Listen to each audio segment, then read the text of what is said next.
Nous sommes présentement sur l'avenue Honoré-Mercier, une des artères les plus achalandées du Vieux-Québec. On y découvre un monument commémoratif en mémoire des œuvres réalisées par les Sœurs de la Charité de Québec. Le personnage principal de cette sculpture, Mère Marcelle Mallette.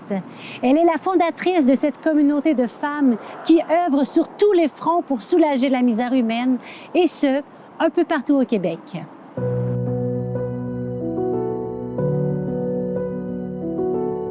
Juste de l'autre côté de la rue se trouve cet immense bâtiment, la Maison Mère Mallette. Par sa vision, son dévouement et son charisme, Marcelle Mallette ne se doutait pas qu'elle mettrait de l'avant une institution qui réaliserait une telle offre de services sociaux indispensables au relèvement social de tant de personnes en difficulté. Soins des malades, visite des pauvres à domicile, accueil des orphelins, éducation des enfants pauvres, accueil des vieillards et j'en passe. L'œuvre grandiose de Marcelle Mallette et des Sœurs de la Charité nous rejoint encore.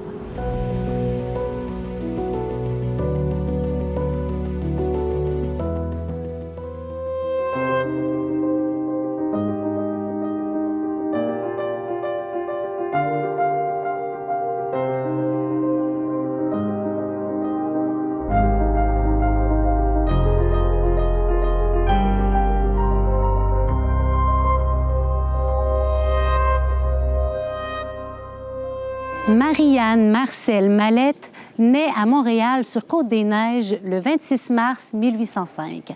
Son père, Vital Mallette, s'établit avec sa famille à l'Assomption comme tanneur et cultivateur lorsqu'il meurt en 1810.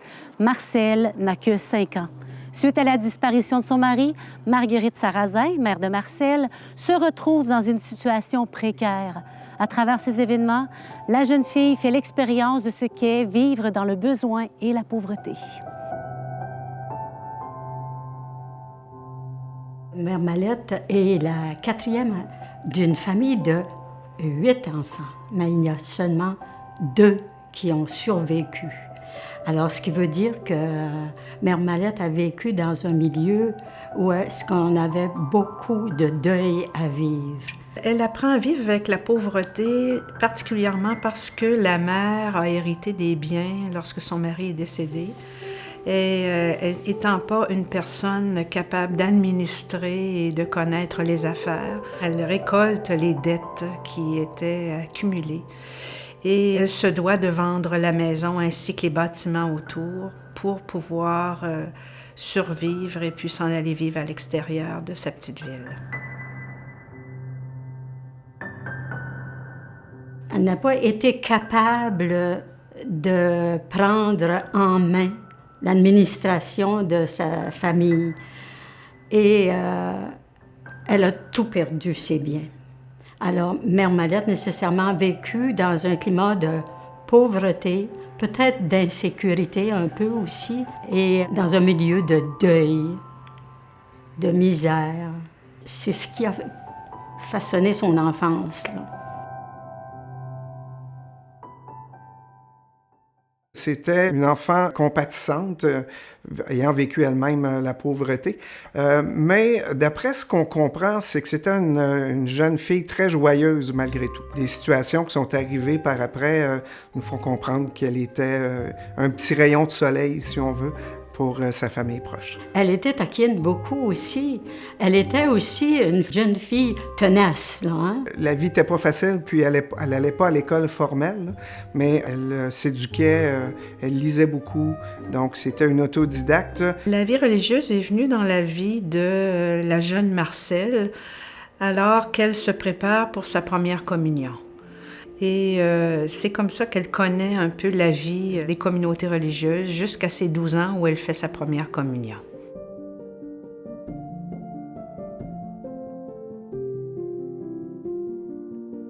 Vers 16 ans, bien, son oncle, bien, il voulait la marier et lui présenter des prétendants qui soient selon sa classe. Quand elle a annoncé qu'elle désirait devenir religieuse, ça a été les larmes et les larmes de la part de sa famille d'adoption. Elle a tenu son bout, comme je vous disais, elle était tenace. Et elle est entrée chez les Sœurs Grises de Montréal.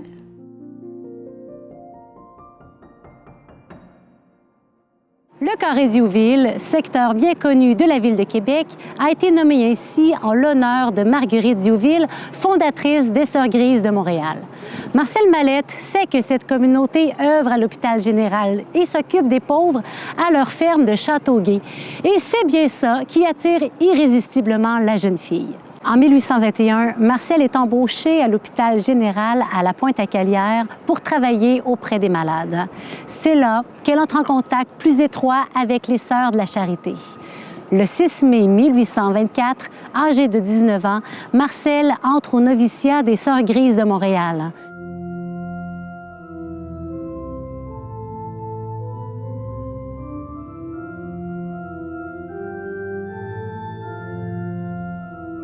Elle n'a que 17 ans et elle s'offre pour être une postulante de service auprès des malades. Alors, elle est placée auprès des malades, des pauvres. Ce sont des grands pauvres qui sont dans les hôpitaux. Et c'est là qu'elle a sa première formation avant d'entrer à son noviciat aux Sœurs de la Charité. On a vite découvert un talent chez elle, une débrouillardise, une force de caractère hors du commun. Mais déjà, très tôt, lorsqu'il y a eu des détachements de l'hôpital de Montréal pour aller, entre autres, à Saint-Hyacinthe, et ça nous prenait des gens pour remplacer celles qui partaient. Et contre toute attente, Mère Mallette a été nommée administratrice, ce qui lui a permis de développer son talent pour l'organisation et tout ce qu'elle a été par la suite. Et ça n'a pas pris tant, quelques années, elle est devenue assistante à la supérieure.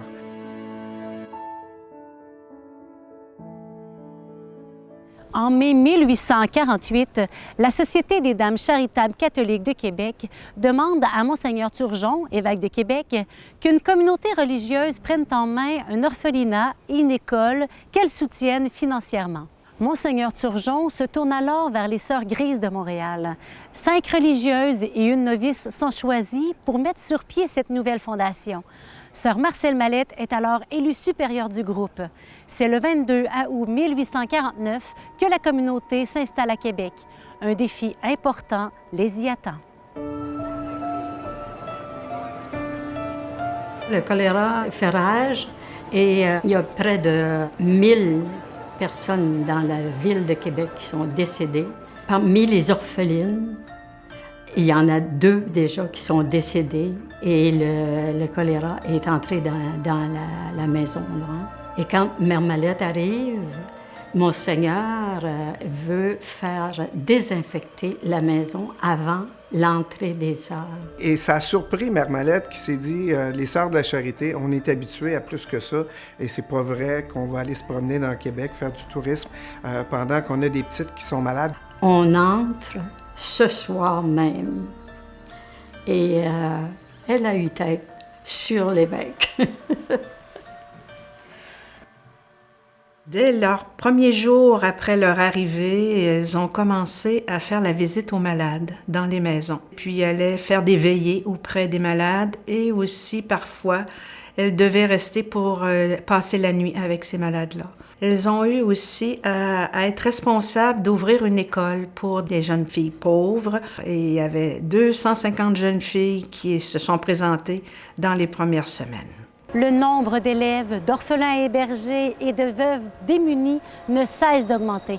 Devant l'ampleur des besoins qui pointent à l'horizon, Monseigneur Turgeon et Mère Marcel Mallette envisagent l'édification d'un hospice qui sera à l'époque un des plus gros bâtiments de la ville. C'est cet édifice qui est aujourd'hui nommé la Maison Mère Mallette. Et cette majestueuse chapelle est au cœur de ce complexe grandiose.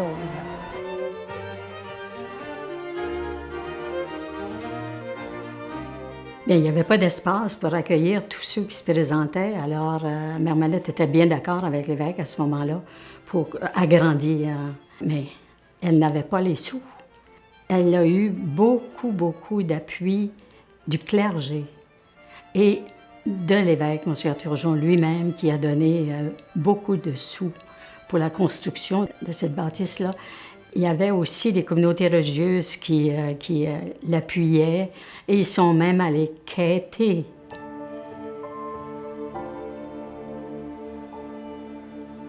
On dit que Mère Mallette a tendu la main à un homme riche qui lui aurait craché dans la main et lui aurait dit « C'est tout ce que tu mérites, quêteuse ». Et avec son grand sens de la répartie, elle aurait fermé la main et aurait dit « Ça, c'est pour moi. Maintenant, est-ce que vous auriez quelque chose pour les pauvres? » Et on dit que cet homme-là est devenu par la suite un grand donateur.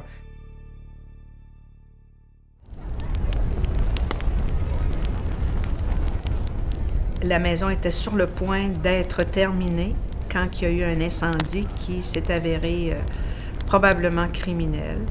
Puis ça a vraiment détruit la chapelle, qui était presque finie, en fait.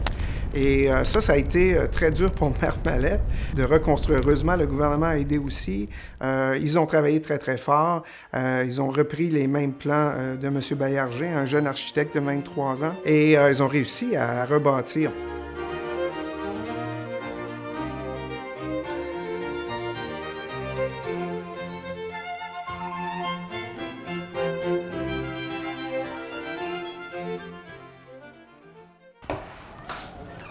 Je me tiens présentement devant une porte que Mère Mallette a elle-même à de multiples reprises empruntée. Cet immense complexe est le refuge de nombreux orphelins, vieillards, malades et personnes appauvries. Mère Mallette continue son travail avec cœur, soutenu par la prière. Mais comme dans bien des projets, si bon soit-il, les élans de sa bonne volonté sont ralentis par les obstacles de la vie.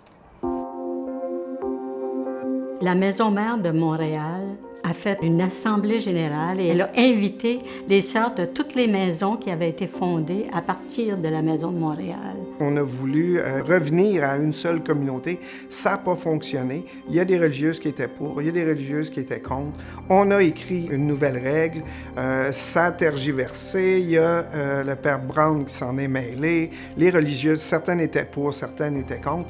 Et ça a vraiment fait beaucoup de peine à Mère Mallette à l'époque.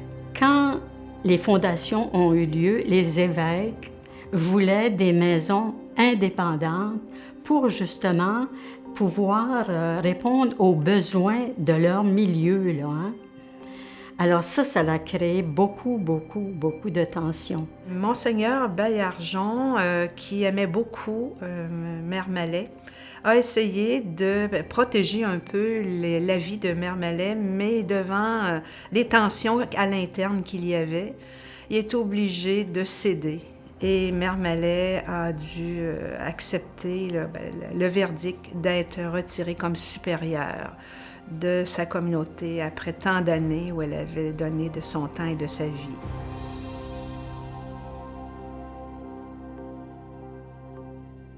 Elle s'est résignée, puis je pense qu'elle a eu une belle fin de vie, faire les choses qu'elle aimait le plus, visiter ses malades, travailler au jardin.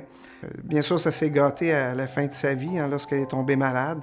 C'est un cancer qu'elle a eu, très dur, mais pourtant elle est restée sereine là-dedans jusqu'au bout de sa vie. Et elle a gardé son sens de l'humour aussi. Lorsqu'elle est décédée, elle a demandé de passer la journée de Pâques au ciel, ce qui lui a été donné par Dieu, parce qu'elle est décédée là, dans la nuit de Pâques en 1871. C'est dans sa chambre, ici même, à droite du chœur de la chapelle conventuelle des Sœurs de la Charité, que Mère Mallette rend son dernier souffle. En plein 19e siècle, cette femme accomplit une tâche colossale. C'est une femme dévouée à la charité, une femme de grand cœur.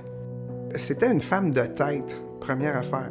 C'était une femme d'affaires, mais tout ça avec une douceur incroyable.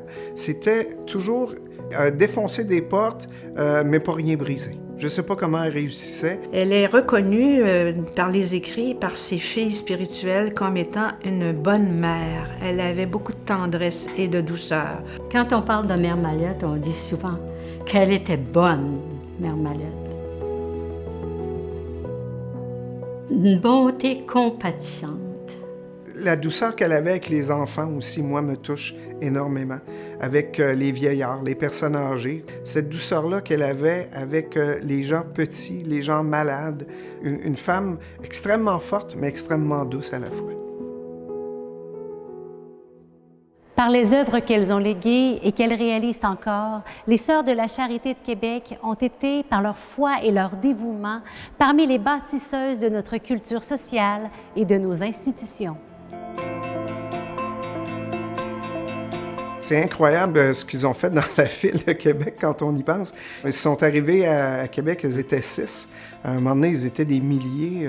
On parle des hôpitaux. On a juste à penser à l'hôpital Laval, Robert Giffard, et tout ce qu'elles ont bâti, l'héritage, les écoles pour les personnes âgées, encore là, les écoles secondaires, ça n'arrête pas. On a continué les œuvres que Mère Mallette avait mises en place, là, et on les a élargies aux besoins du temps. Hein? Encore aujourd'hui, on voit les traces de Mère Mallette à Québec, puis on n'est pas près de les perdre, ces traces-là. Elles sont très faciles à suivre.